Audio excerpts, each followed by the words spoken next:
Hello friends, welcome to my YouTube channel law classes by Monica. आज का हमारा topic है क्षतिपूर्ति की संविदा से क्या समझते हैं। कॉन्ट्रैक्ट ऑफ इंडेमनिटी धारा 124 के अनुसार क्षतिपूर्ति की संविदा से आप क्या समझते हैं और राइट्स ऑफ इंडेमनिटी होल्डर क्षतिपूर्तिधारी के अधिकार धारा 125 के अनुसार क्या क्या अधिकार दिए गए हैं, जो एलएलबी सेकेंड सेमेस्टर और बीएलएलबी बीबीएलएलबी फोर्थ सेमेस्टर के स्टूडेंट्स के लिए काफ़ी इम्पॉर्टेंट है और ये हर साल एग्ज़ाम में पूछे गए क्वेश्चन हैं, जो शॉर्ट्स क्वेश्चन में भी आ सकते हैं। ज़्यादातर ये शॉर्ट्स क्वेश्चन में ही आते हैं। आपसे ये पूछा जाएगा क्षतिपूर्ति की संविदा से क्या समझते हैं, उसके क्या अधिकार हैं। तो चलिए चलते हैं आज के हमारे टॉपिक पे। क्षतिपूर्ति की संविदा की परिभाषा धारा 124, इसे याद रखिएगा। धारा 124 के अनुसार क्षतिपूर्ति की संविदा को परिभाषित किया गया है वह संविदा जिसके द्वारा एक पक्षकार दूसरे पक्षकार को स्वयं वचनदाता के आचरण से या किसी अन्य व्यक्ति के आचरण से उस दूसरे पक्षकार को हुई हानि से बचाने का वचन देता है। इसमें एक पक्षकार जो है वो दूसरे पक्षकार को वचन देता है कि यदि उसके कारण दूसरे पक्षकार को हानि हुई है या किसी और के कारण हानि हुई है तो वह वचन देता है कि वह उसकी हानि का पूर्ति करेगा। क्षतिपूर्ति की संविदा का अर्थ क्या है? क्षतिपूर्ति का अर्थ नुकसान या हानि की पूर्ति करना। क्षतिपूर्ति की संविदा का तात्पर्य ऐसी संविदा से है जिसमें एक पक्षकार दूसरे पक्षकार को स्वयं अपने आचरण से या किसी अन्य व्यक्ति के आचरण से हुई हानि से बचाने या होने वाली हानि की पूर्ति करने की प्रतिज्ञा करता है। इस प्रकार इस संविदा में पक्षकारों के मध्य सीधा संबंध स्थापित होता है।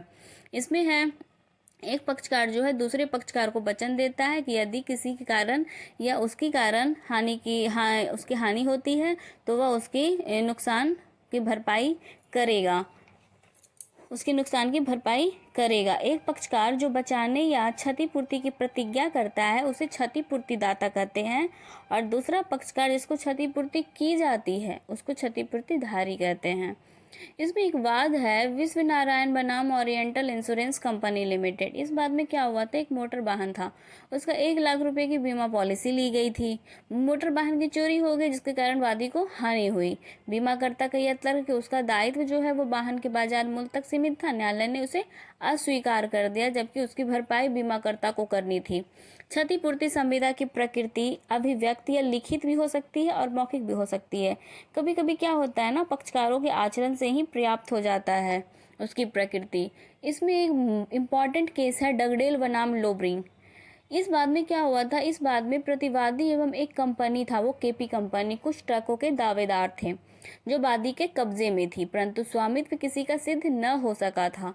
प्रतिवादी ने वादी से ट्रक की मांग की। वादी ने इस आधार पर देने के लिए तैयार हो गया कि प्रतिवादी जो है क्षतिपूर्ति बॉन्ड भरे। प्रतिवादी की तरफ से कोई उत्तर न मिलने पर भी वादी ने प्रतिवादी को ट्रक दे दिया। तत्पश्चात केपी कंपनी के द्वारा स्वामित्व सिद्ध किए जाने पर वादी जो है उस ट्रक का मूल्य देने के लिए उत्तरदायी ठहराया गया। ये बहुत इंपॉर्टेंट केस है, इसे एग्जाम में लिखना मत भूलिएगा। फिर आता है इंडेमनिटी होल्डर के अधिकार, राइट्स ऑफ इंडेमनिटी होल्डर। क्षतिपूर्ति धारा के अधिकार धारा 125 के अनुसार क्या क्या अधिकार है?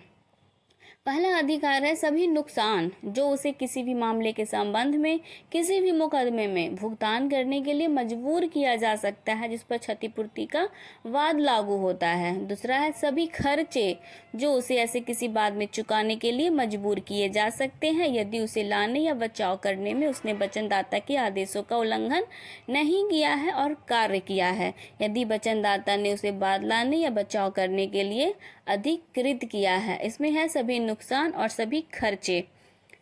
तीसरा आता है तीसरा अधिकार है क्षतिपूर्तिधारी का सभी राशियां जो उसने ऐसे किसी भी बाद के किसी समझौते की शर्तों के तहत अदा की हो।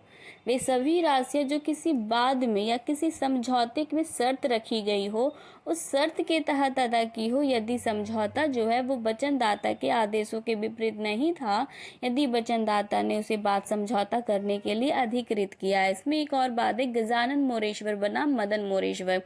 इस बात में क्या क्षतिपूर्तिधारी का जो दायित्व है वो स्पष्ट हो जाए, वैसे ही क्षतिपूर्तिदाता से भुगतान के लिए धन की मांग कर सकता है। इसमें यह अब निर्धारित किया गया था कि जैसे ही क्षतिपूर्ति का जो दायित्व है वो स्पष्ट हो जाता है, तो क्षतिपूर्तिदाता से भुगतान के लिए वह धन की मांग कर सकता है। ये भी बहुत इम्पॉर्टेंट बात है।